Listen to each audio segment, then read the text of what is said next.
Hey, sports card fans, it's John, Wade Boggs fan. Hope you're all doing well. Since I didn't do a video last week showing off my Wade Boggs cards of the week, today I'll be showing off 14 Wade Boggs cards from my collection. They're the Wade Boggs cards of the day that I posted on social media for the previous 2 weeks, and all of them are from the 2008 Upper Deck Yankee Stadium Legacy Collection. I'm finally getting toward the end of the Wade Boggs cards that are featured in that set. And if you've been watching my previous videos over the last probably month and a half, you know that the fronts of the cards pretty much look all the same.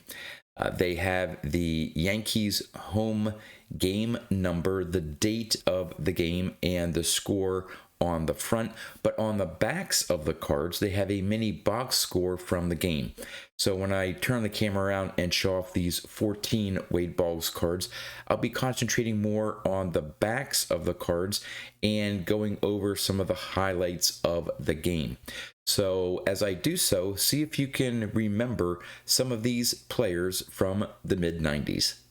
All right, let's start off with the first card here. It is game number 5,538 in Yankees Stadium history that took place on June 22nd, 1994, in which the Yankees beat the Twins 9-2. So let's check out the highlights in the mini box score here. We have Scott Kamieniecki getting the win for the Yankees, improving to 5-3 on the season. Kevin Tapani of the Twins took the loss and fell to 8-4. As for home runs in the game, Paul O'Neill from the Yankees hit his 13th home run. Now, for Wade Boggs in this game, he went 1 for 3 with a walk and an RBI. All right, next card is game number 5,539 that took place on July 1st, 1994, in which the Mariners beat the Yankees 4-3. All right, so in this game, we had Bobby Ayala getting the win for the Mariners and improving to 3-1.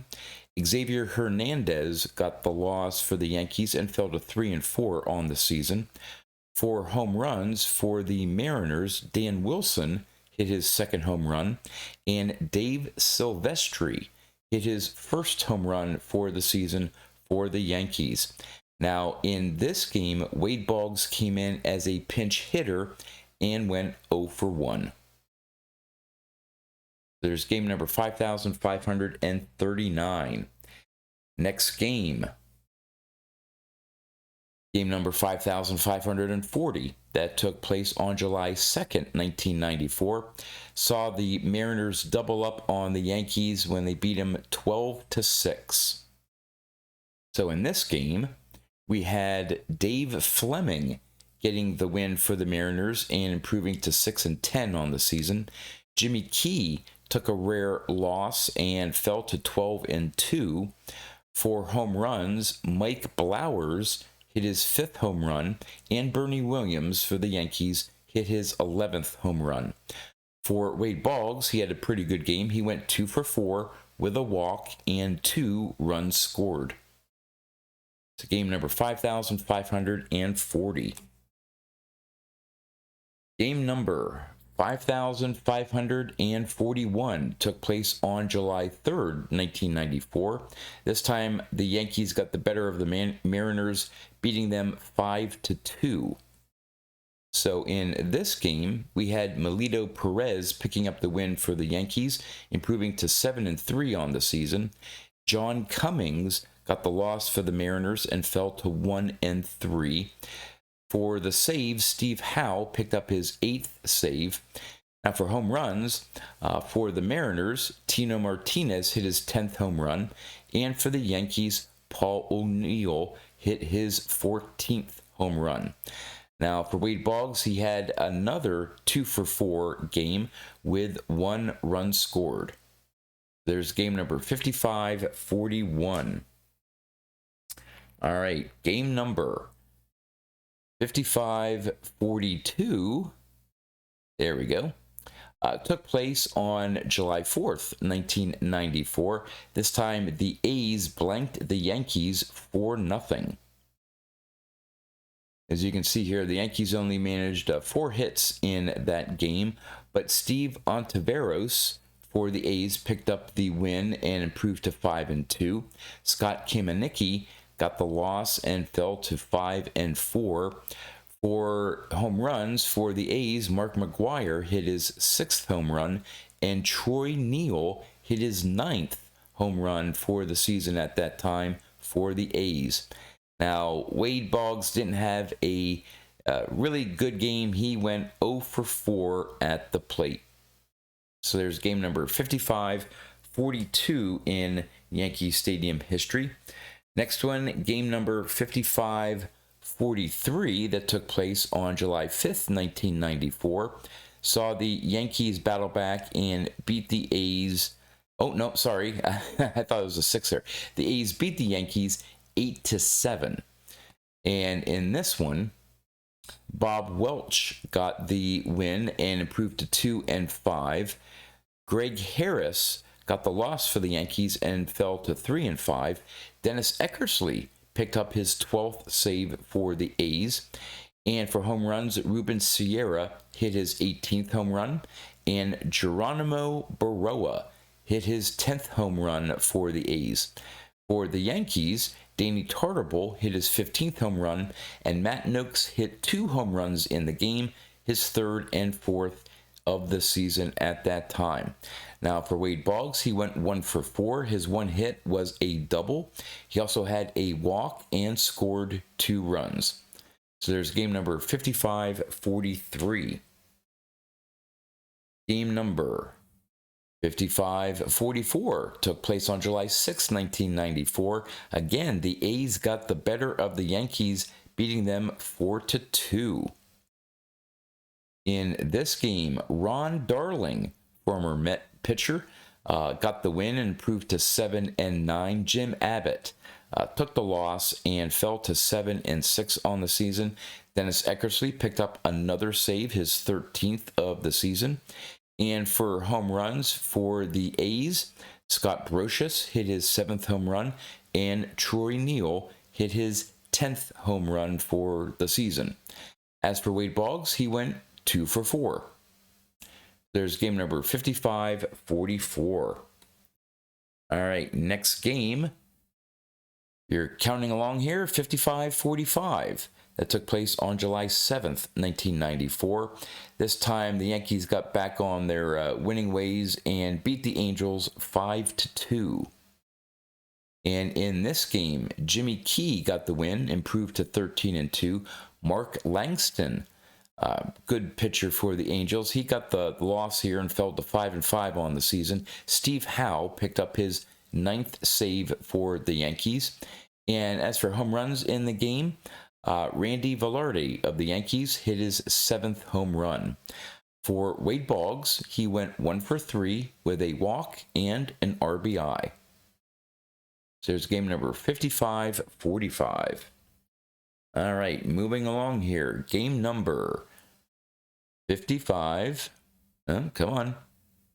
There we go. Game number 55-46 took place on July 8th, 1994. The Yankees again beat the Angels, this time 4-3. So in this game, we had Bob Wickman picking up the win for the Yankees, improving to 4-3. Joe Grahe, I think that's how you pronounce it, Grahe, got the loss for the Angels and fell to 1-4. And as for home runs for the Yankees, Paul O'Neill hit his 15th home run for the Yankees. Wade Boggs went 1 for 4 at the plate. There's game number 55-46. Moving along, game number 55-47 took place on July 9th, 1994. This time, the Angels came back to beat the Yankees 10-5. And in this game, Phil Leftwich got the win for the Angels, improved to 4-7. Scott Kamieniecki got the loss and fell to 5-5. For home runs, Matt Noakes had another 2 home run game, his 5th and 6th home run on the season, and Pat Kelly hit his second home run. Wade Boggs went 1 for 3 with a walk and an RBI. So there's game number 55-47. All right, game number 55-48 took place on July 10th, 1994. And this time the Angels beat the Yankees 9-6. So back-to-back wins there for the Angels after losing the first two in the series. Chuck Finley picked up the win and improved to 7-8. Terry Mulholland, better known, I think, as a Phillies pitcher, got the loss and fell to 6-7. Mark Leiter picked up his first save of the season for the Angels. As for home runs, for the Angels, Spike Owen, who I remember as a Red Sox, hit his third home run. Tim Salmon hit his 19th home run of the season, and J.T. Snow hit his third home run.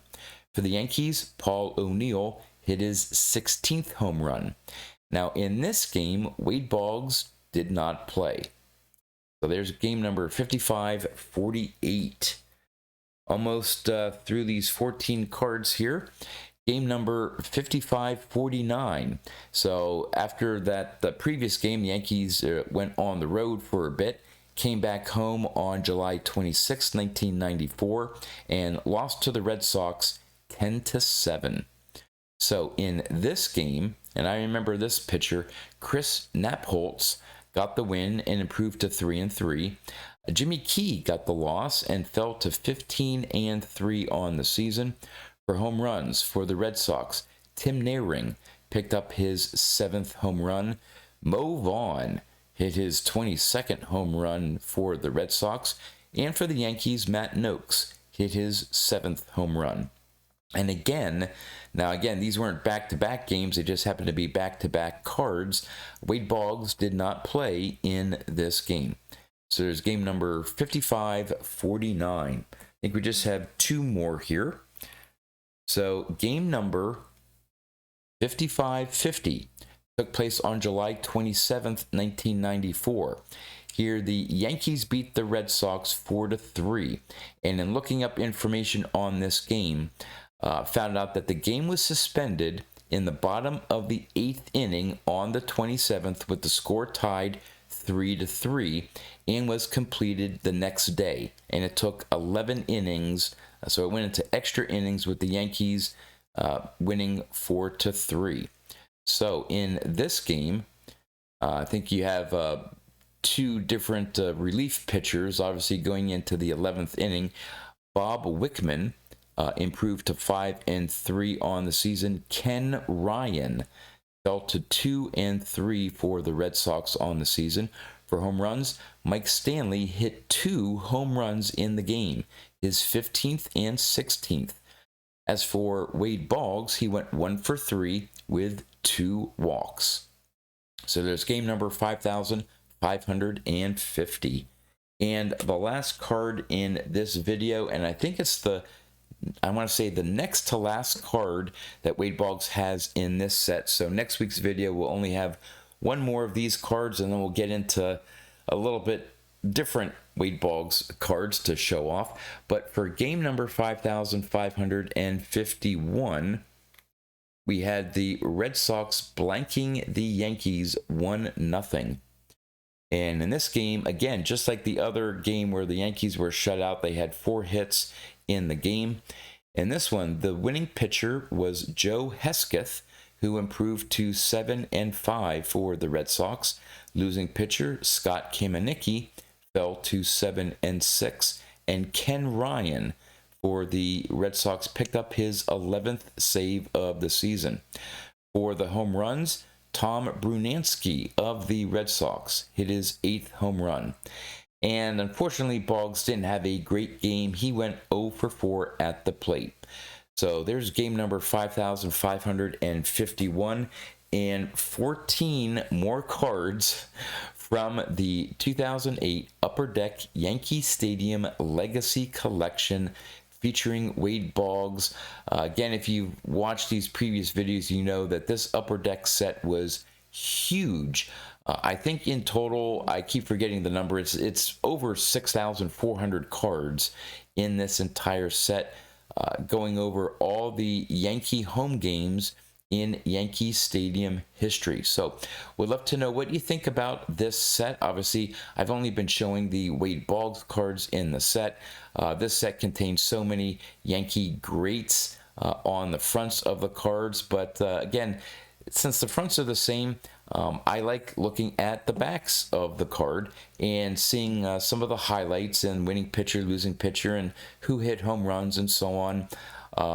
Would have been nice if Upper Deck would have taken the time to show what the player featured on the front did in the game, but I had to go to Baseball Reference and look up to see what Wade Boggs did in these particular games. But with that, that's all I have for you. So until next time, thanks for watching.